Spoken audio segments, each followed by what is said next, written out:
अजय, चल नाश्ता तैयार है। ये ले।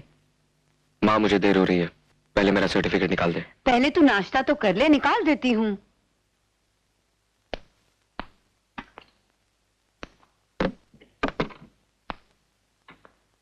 क्या हुआ, मिला? नहीं मिला, उसे ही ढूंढ रही हूँ। बुढ़ापे में याददाश्त कमजोर हो जाती है, पता नहीं कहाँ रख दिया मैंने। कहाँ था ये? जो चीज ट्रंक में रखी है उसे तू अलमारी में ढूंढ रही है? अरे हाँ, मैं तो भूल ही गई थी।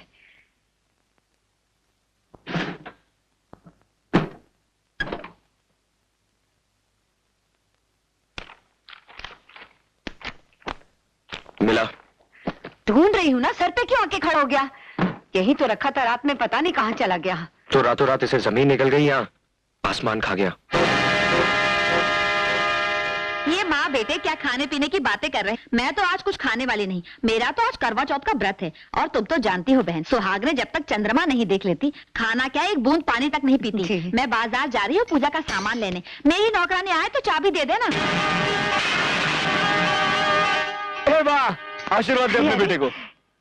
क्या बात है, आज बहुत खुश नजर आ रहा है। खुशी की तो बात है माँ, तेरे होनहार बेटे के साथ तेरा ये नटखट बेटा भी पास हो गया। चल फटाफट फटाफट मुंह मीठा कर ले। नहीं बेटे, रहने दे, मैं बाद में खा लूंगी। ये मिठाई तो तुझे खानी पड़ेगी बस। मेरा तो आज करवा चौथ का व्रत है, और तुम तो जानती हो बहन, सुहागने जब तक चंद्रमा नहीं देख लेती, खाना क्या एक बूंद पानी तक नहीं पीती। मैं खा लूंगी बेटा, बाद में खा लूंगी। तू थोड़ी सी तो खा ले बा, थोड़ी सी खा ले माँ। वो इतने प्यार से खिला रहा है और तू इनकार कर रही है। खा ले। मैंने कहा ना, मेरा मन ठीक नहीं, मैं बाद में खा लूंगी। लिखा। क्या कर रहा है? मैंने कहा ना मुझे नहीं खाना। खामखा जिद कर रहा है। तू भी अजीब आदमी है, जब वो मना कर रही है तो जबरदस्ती करने की क्या जरूरत थी। चल अब मूड मत खराब कर, चल बाहर चल के सेलिब्रेट करते हैं, चल। अब क्या हुआ? माँ मैं राज के साथ बाहर जा रहा हूँ, रात को देर से लौटूंगा, खाने पर मेरा इंतजार मत करना। अबे चलना यार। आराम से अजय, अजय संभाल के, आराम से।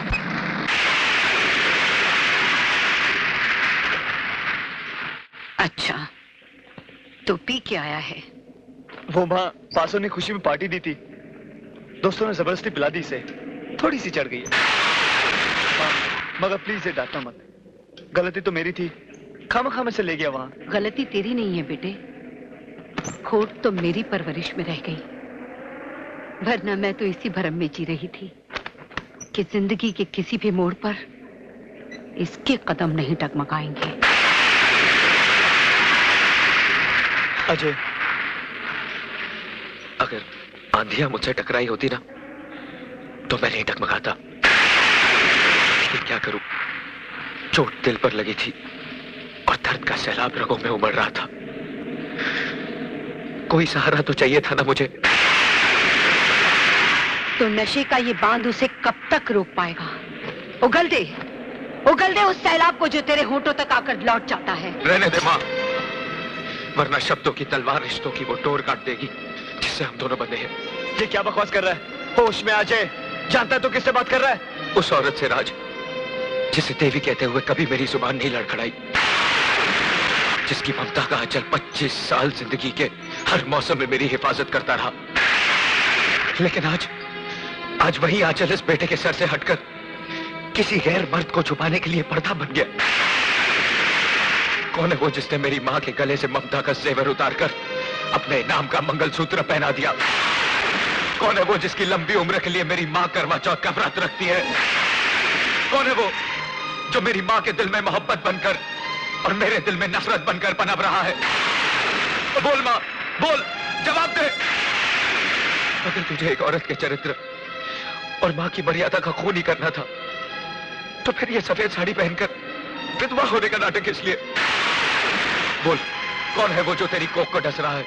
किसके पाप की निशानी हूं मैं? इतनी बड़ी बात कहने की कैसे की तूने? तू बीच में मत आ। यहाँ जितनी घिनौनी बात कही है, तेरी तो कैसी बातें कर रहा है? क्या कर रही है तू? होश में नहीं है तू, तो होश में आ। मुझे तो शर्म आती है अपनी कोख पर, जिसने तुझ जैसे बेटे को जन्म दिया। लोग झोपड़े में रहते हैं ना, उससे भी बुरा नहीं कहते। अरे तू तो 9 महीने इस कोख में रहा है रे, तो फिर इसे गाली देने की हिम्मत कैसे की तूने? अपनी माँ के सीने पे शब्दों की बर्छियां चलाते वक्त क्या एक बार भी तुझे ख्याल नहीं आया कि इसी छाती का दूध पी के बड़ा हुआ है तू क्या सिखाएगा मुझे औरत का चरित्र और माँ का कर्तव्य?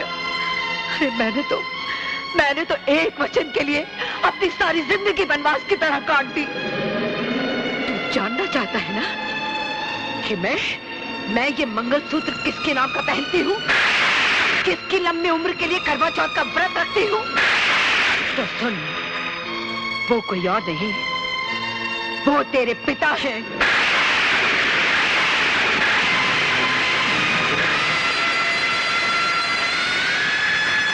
हाँ, आज तक मैंने तुझसे ये सच्चाई सिर्फ इसलिए छुपा के रखी क्योंकि तेरे पिताजी ने मुझे कसम दी थी कि जिंदगी के किसी भी मोड़ पे मैं तुझे नहीं बताऊंगी कि ना तू अनाथ है ना मैं विधवा।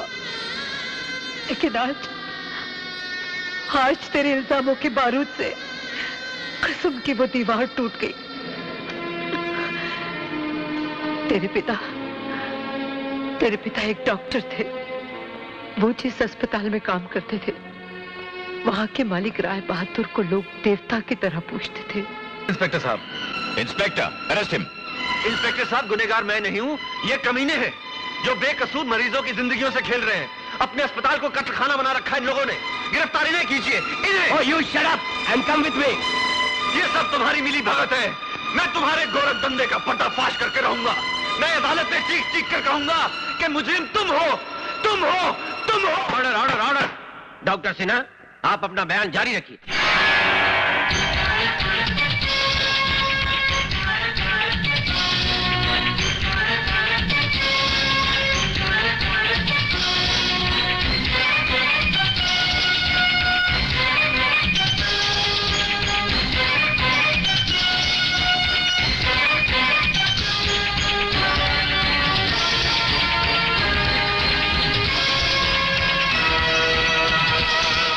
खिलाफ एक मुकम्मल साजिश है योर ऑनर।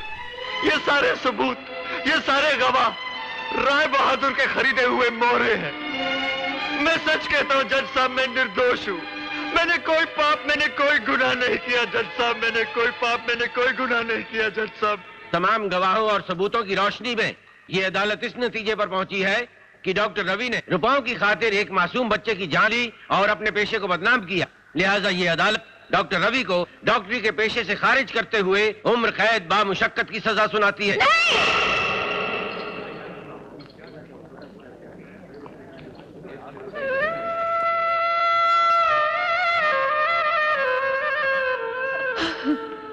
मल्होत्रा, सारे डॉक्टर नहीं कसाई है तू। सैकड़ों बेगुनाह इंसानों का खून किया तूने। तुझे उम्र कैद नहीं, फांसी होनी चाहिए। सिनारे में काटती है साले तुझे। मारो साले को, मारो, मारो साले को, मारो। अरे मासूम बच्चों की जिंदगी में खेलता है, ह्यूमन ऑर्गन की स्टडी करता है। अरे इसको बात छोड़ा नहीं, साले को मारो, कुत्ते की तरह मारो इसको साले को। अबे ज्यादा कहा है साले, कसाई के बच्चे, छोड़ो मत इसको। अरे इसको क्या मार रहे हो? इसके बच्चे को छीन लो, इसके बच्चे के टुकड़े टुकड़े कर दो। इंस्पेक्टर साहब ने रोकिए, ये मेरे बच्चे को मारना नहीं।